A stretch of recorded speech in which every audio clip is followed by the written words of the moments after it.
You are Michelle Lee Cormier, and Ms. Cormier is charged with the first-degree felony offense of murder in cause number 25 DCCR 0153. Mr. Radford has filed, there's a motion to quash the indictment. The state has filed a reply. Obviously, I've looked through both of these.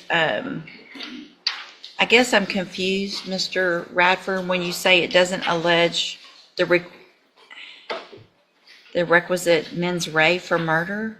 Judge, if I may, the common law has established that murder is when someone intentionally and knowingly causes the death. Okay, but the statute is what we're going to go by. Yes, ma'am. Okay. But I don't think it was the intention of the legislature to remove the requisite mens rea. What makes you think that? Because the common law going back 1,000 years has required murder to be intentionally and knowingly. But they've added Right. section B4, which it's a little confusing because the caption states it's 1902C, but the way it reads is the way B4 reads under 1902, which requires only knowingly, not intentional, knowingly manufactures or delivers a controlled substance included in penalty group 1B, blah, blah, blah. That's fentanyl. That's what the allegation is. And so it actually has the mens rea of knowingly deliver. It reads straight from the statute. So I'm going to deny that motion to quash. Can I Sure. just make a brief argument? Yeah. Under this indictment, under the way that it's pled, if a doctor gives a patient fentanyl and that patient dies, then that doctor can be charged with murder, even though he did not intentionally or knowingly. Well, there's an exception. The next C, except as provided, well, where was it? I saw this. It is a defense to the prosecution under section B4, which is our section, that the actor's conduct in manufacturing or delivering was authorized under chapter 481 Health and Safety Code or state or federal law, which I think would be the medical purposes. So there's an exception. Is it my understanding then, is the court of the opinion that the state must prove that my client knowingly delivered fentanyl to an individual? That's what the law says, and that's what the indictment says. I Then and there knowingly deliver a controlled substance, namely fentanyl, and that Shelby Irvin died as a result of ingesting and inhaling that into her body. So that it's the opinion of the court that Ms. Cormier must have the requisite knowledge that she was giving her fentanyl? I think that's- I think Go ahead. what Mr. Radford's trying to do is box the court in here. I'm not gonna- My interpretation of the statute is just knowingly deliver a controlled substance. And that controlled substance, if it contains fentanyl, is enough for her to be guilty of this offense. If it contains fentanyl and causes the death of a person, then that gets us to murder. Well, I think that's going to be another whole question because it's specific that It says knowingly to knowingly deliver a controlled substance, namely fentanyl. So I think that's going to come down to maybe a jury question. I'm not going to make that decision. That's not Right. that's just an element of the offense. So I the would- motion to quash is denied. Yes, ma'am. I would submit that the statute is unconstitutional as drafted. Okay. I'm not going to find the statute. I understand. I'm going to follow it as written. Yes, ma'am. All right, so that's denied. Hold on just a second. Mr. Radford has also filed a motion to reduce the bond. Do you plan on calling your Yes, ma'am. client? Ma'am, the best you can, raise your right hand. Do you swear or affirm the testimony you're going to give in this hearing will be the truth, the whole truth, and nothing but the truth, so help you God? Yes, ma'am. Thank you. You may proceed. For the purposes of the hearing, this hearing only, we call Michelle Cormier on the issue of bond reduction. Can you state your name? Just so you know, once she's under, I don't let anybody go far, but if she's under oath, and I am allowed to take into consideration some of the underlying facts of the case. Yes, ma'am. We won't go far, but just don't want you to think that can't go there at all. Yes, ma'am. I Okay. understand. Can you state your name for the record? Michelle Lee Cormier. And you are the defendant in this case, is this correct? Yes, sir. And your bond is currently set at $500,000, is that correct? Yes, sir. Can you afford a $500,000 bond? Yes. Do you have assets in your name that you could liquidate to make a bond? My family does. Your family can help you? Have you talked to your family about possibly helping you with a bond? Yes, sir. And how much, what kind of bond do you think your family can come up with? 100,000 or less. 100. That's what all of them have told me. 100,000, you think they can make a $100,000 bond? Would it assist your case in the presentation of your defense if you were bonded out and could assist me in working on your case? Yes, sir. Where were you born? I was born in Beaumont, Texas. Okay, have you lived here how long? I've been back down in this area since I was 13 years old, so. So you pretty much lived here your whole life? Yes, sir. And you have family in this area? Yes, sir.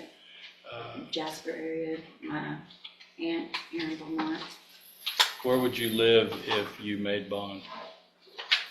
The Golden Triangle, Beaumont, or Bader. Who would you live with? My aunt, my 83-year-old aunt that comes and sees me, or my son and his grandma in Bader. My aunt lives here in Beaumont, off a major drive. If the court set conditions of your bond, including a GPS monitor and random drug testing, would you agree with that? Yes, sir, I sure will. What is your criminal history? Have you been to TDC before? Yes, sir, I went for a burglary of habitation back in 2013. How much time did you serve? I made my first parole, and I served 2.5 on that 10 because they sent me to safety. And I successfully came off of parole July the 11th of 2023. That's a witness. I want to know, I'm trying to I think it's probably in this reply. What was Ms. Cormier in custody for Or theft, if I'm not mistaken, Judge. when this happened? Yes, Okay. ma'am. So the allegations here are that you were in custody for theft. Can I rephrase that? No, Okay. just Okay. answer her Yes, question. ma'am. In custody, smuggled in some drugs of some type in your vagina that you gave to someone else that the allegation is led to her death that had fentanyl in it. Am I correct? That's it in a nutshell, Judge. All right, go ahead, Mr. Coleman. And you don't disagree with the judge's assessment that you, in fact, smuggled fentanyl into the jail? I'm going to object to that. I think you said the allegations are what he's trying to do now is bind her into a confession. I'll move on, Judge. Thank you. While you were in jail, did you provide a controlled substance or substances to other felonies? Again, Judge, I'm going to object that is not relevant at this time. I'll move on, Judge. Thank you. Where did you get those drugs? I'm going to object at this time, Your Honor, to that. I think any of those are going to go to her Fifth Amendment right against self-incrimination, Yes, ma'am. Mr. One last Coleman. question. When you were arrested on the theft offense back in November of 2024, did you have a pending felony drug case in Orange County? Had you been arrested for methamphetamine possession in Orange County? Yes, ma'am. Yes, sir. That's all I asked. What's the status of that case? Do we Still know? pending as far as I know. Okay. I don't think it's been filed. But if it's orange, it could They're take- waiting on it could take drugs years. testing. Okay, anything else? No, ma'am. No, ma'am. All right, based on the criteria under 17.15, the information that I have, the nature of the offense, I'm going to deny the petition or the request for a reduction in bond. I think $500,000 is adequate based on the nature of all of those matters. All right, anything else then on this case? No, ma'am. No, Judge. Okay, we'll reset it for an announcement. Thank you. May I be excused? Yes, thank you. Judge, for the announcement purposes, I am waiting on a report from my expert, and I anticipate that will be early June. Okay, we'll just do a normal reset and we'll see where we are at that point. Thank you. You can go back with the bailiff. All right, so are you Howard Celestine? And Ms. Prazo, will your client waive the formal reading of the indictment in each case? Mr. Celestine, in cause number 24 DCCR 0919, you're charged with a third-degree felony offense of manufacturing or delivering a controlled substance from January 10th of 2024. That indictment alleges that you were previously convicted of aggravated sexual assault of a child, a first-degree felony, April 13th of 2009. And how do you plead to that charge? Are you pleading guilty freely and voluntarily? Yes. And because you did what they charged you with? Yes. And is that prior offense true, that prior conviction?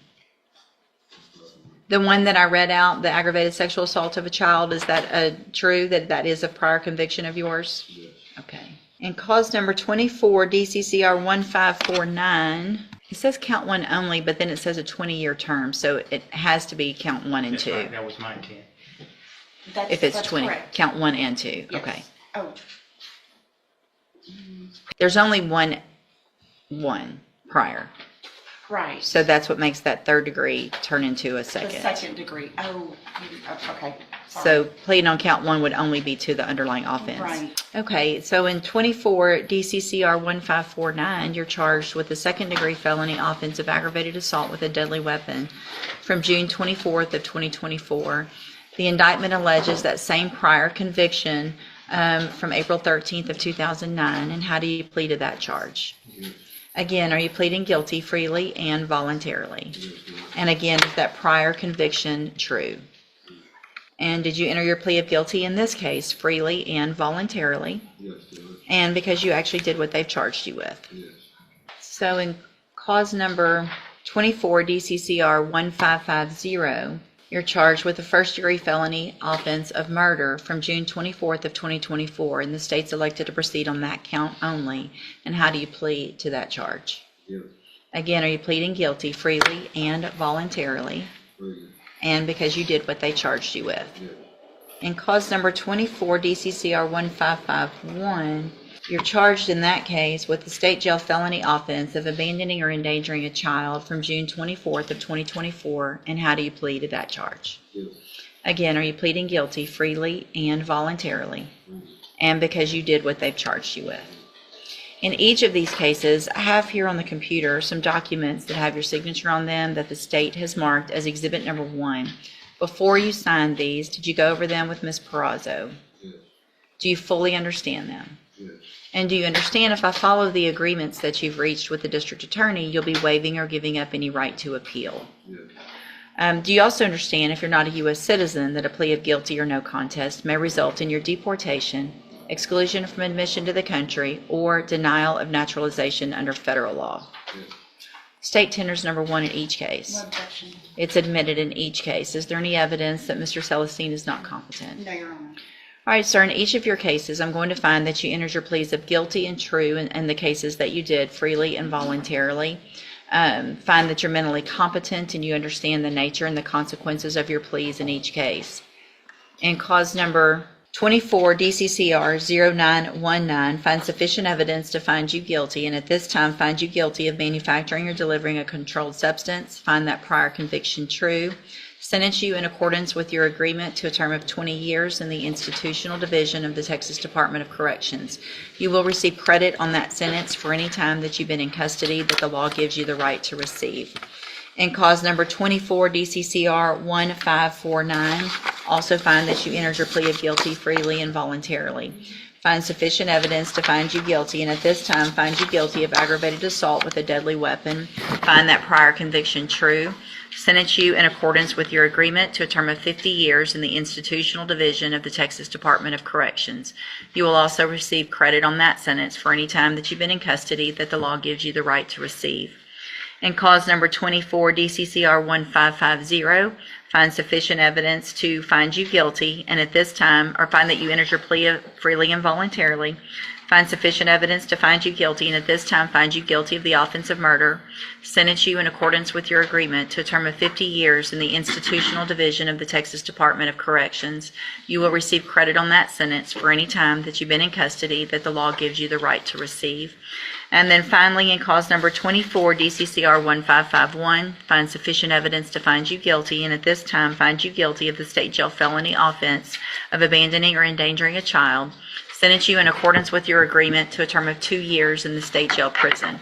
You will receive credit on that sentence for any time that you've been in custody that the law gives you the right to receive. These cases will all run concurrently, which means together at the same time. I am making an affirmative finding of a deadly weapon in cause number 24 DCCR 1549. I'm handing you in all of your cases the trial court certifications that shows that these were agreements that I followed, and so you've waived your right to appeal. I have also handed you a written admonishment regarding your ineligibility to possess a firearm or ammunition. Because of the judgments entered against you, you're ineligible under Texas law to possess a firearm or ammunition. Possession of a firearm or ammunition could lead to charges against you. Firearm is a legal term. You should read the written admonishment I provide you to see what devices qualify as a firearm. If you have questions about the laws that make you ineligible to possess a firearm or ammunition, or about how long that lasts, you can talk to Ms. Perazzo. All right, good luck to you, sir. You can go back with the bailiff. In the end, this moment says it all. A courtroom filled with arguments, technicalities, and legal strategy. Yet the weight of reality never leaves the room. One life lost, another on the line, and a system forced to draw the line between responsibility and consequence. The judge stands firm, bound by the law, while the defense pushes the limits of interpretation, searching for doubt in the smallest details. But beyond the statutes and objections, there's a deeper question lingering. How far does accountability go when actions set irreversible events in motion? And when multiple lives are tangled in one decision, who truly carries the burden? As the sentences fall into place and the doors close behind the defendant, the silence speaks louder than anything said in court. Because in the end, justice isn't just about punishment, it's about the truth we're left to face.